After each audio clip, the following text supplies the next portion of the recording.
Yo guys, good morning. Papakita ko lang po sa inyo guys. Ayan guys.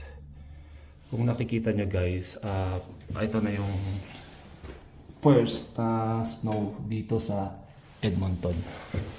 So, yung kotse ko guys, kung nakikita nyo guys, may snow. So, dito pa lang ako guys sa loob kasi malamig eh.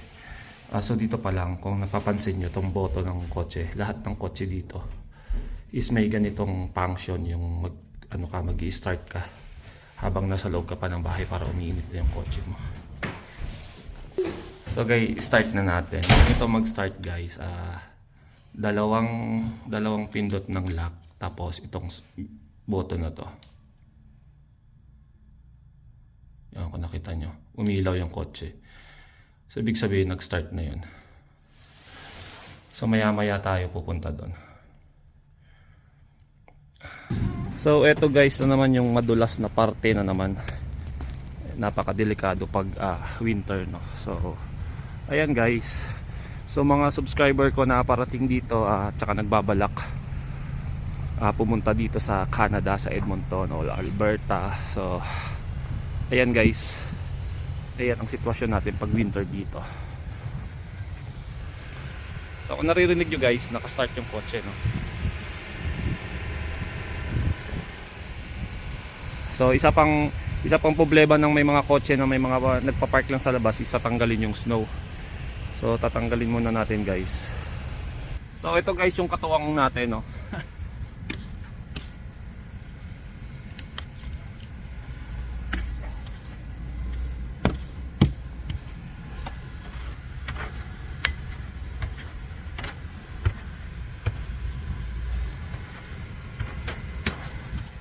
So ganyan guys, ganyan ang buhay dito sa Canada, lalong-lalo pag winter.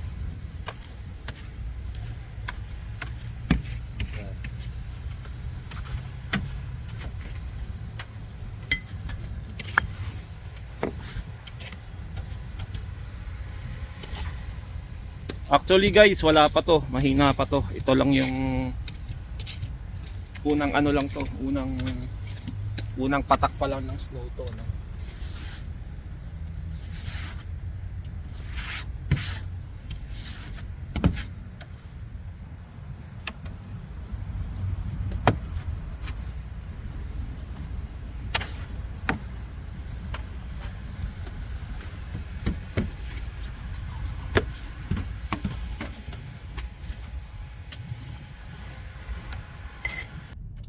So dito guys, kailangan dahan-dahan yung takbo kasi nga winter. Yun ang mahirap guys dito pag winter. So 5 buwan or abot pwedeng 6 months na ganito, no? Pero kagandahan dito guys sa Edmonton, kasi city nga to, kung nakikita nyo yung daanan, makikita nyo malinis. Kumbaga, tinatanggalan nila ng snow. Hindi ko makakuha guys yung camera kasi nga naka-pwesto na dyan. So nagda-drive tayo. So sana nakikita nyo yung patak ng snow. So di ko alam guys kung nakikita nyo. Nakikita nyo naman ata yung nandun sa kabilang side. Kung nakita nyo walang snow yung dinadaanan ng sasakyan. Ang isa pang natin, pag yung maghahatid na tayo ng sasakyan tapos ganito yung problema, so yung takbo natin ganito, laging 40 lang. So aabuti tayo ng 24 hours sa na guys, sa kalsada, diba? So ako guys, pag ganito winter, very tawag dito, alert. Ayoko nung nagdidikit guys sa sasakyan. Kasi lalo pag basa na yung snow, madulas na. Hindi ako talaga dumidikit sa mga unahan ng sasakyan. Talagang malayong malayo ako. Pag nakita ko nang umilaw yung brake light nila, pipreno na rin ako. So, kumbaga parang safety tayo.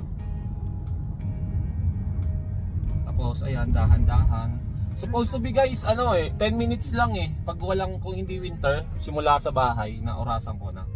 Simula bahay hanggang sa Park Mazda. So itong vlog natin, hindi ko alam kung ilang minutes tong aabutin. Kami guys, madulas. So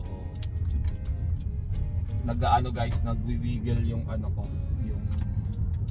yung sasakyan ko. Pag yung mataas na yung snow. Ayan, malakas yung snow ngayon. Ang mahirap pa dito guys sa Canada pag nagda-drive ka is hindi mo na makikita gaano yung bukid. Susundan mo na lang yung ano, yung malinis na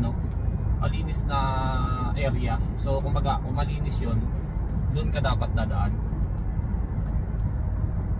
So ito guys, yung nasasaksihan nyo, wala pa to, kumbaga ano pa lang to, 1% pa lang ng ano to guys, 1% pa lang ng snow ng winter dito sa ano, sa Edmonton, Canada. Kaya yung mga parating kong subscriber dyan, tapos yung mga nangangarap papunta dito, make sure na kakayanin nyo yung ganitong sitwasyon dito sa Canada. Hindi madali dito sa Canada, no? Marami kang kailangan i-deal, kumbaga. Kung tayo dyan sa Pilipinas, tawag dito, medyo relax kayo, no? So paglipat nyo dito guys, iba talagang mararanasan nyo na. Mararanasan nyo yung mga hindi nyo naranasan guys. Tulad yan guys, pag pipreno ako, nagwi-wiggle siya, di ba? So napakadelikado.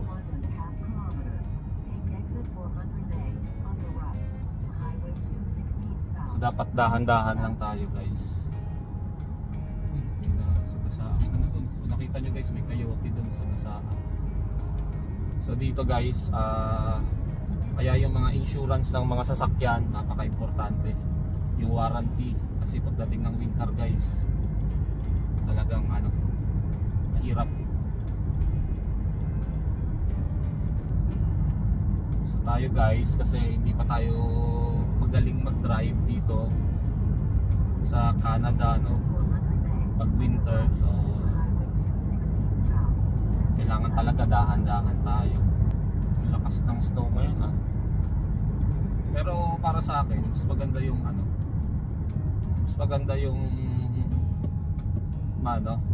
malakas yung snow sa una para maubos na agad, para hindi na siya tumagal, no? So ako guys, pinapractice ko na yung preno na pitik-pitik lang, kasi pag namreno ka talagang dadaretso ka. So ito rin guys yung first time ko na vlog ngayong tawag dito 2023 na winter. So kung nakikita nyo sa harapan ko guys, mga mababagal din sila. Sana nakikita nyo guys.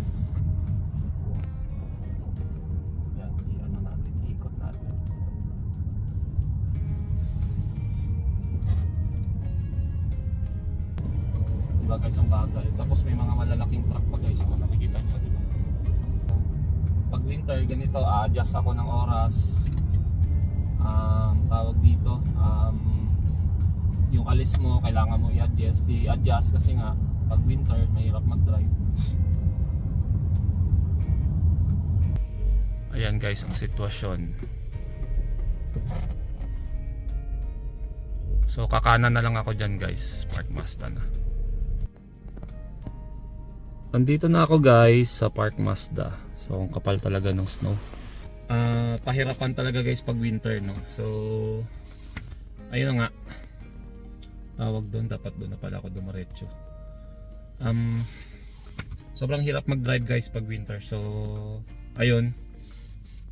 Shinare ko lang to guys sa inyo kasi medyo malakas talaga yung first day ng snow eh. So para makita din ng mga subscriber ko na parating nagbabaka pumunta dito, so ganyan yung i-deal nyo, no. So paano guys, pasok muna ako. tawag dito, see you na lang sa next vlog ko guys. Magba-vlog din ako guys. Meron ako dito isang subscriber, nag-apply dito guys sa lube. Natanggap siya kasi hindi kami magkataon kasi nga nasandun siya sa service.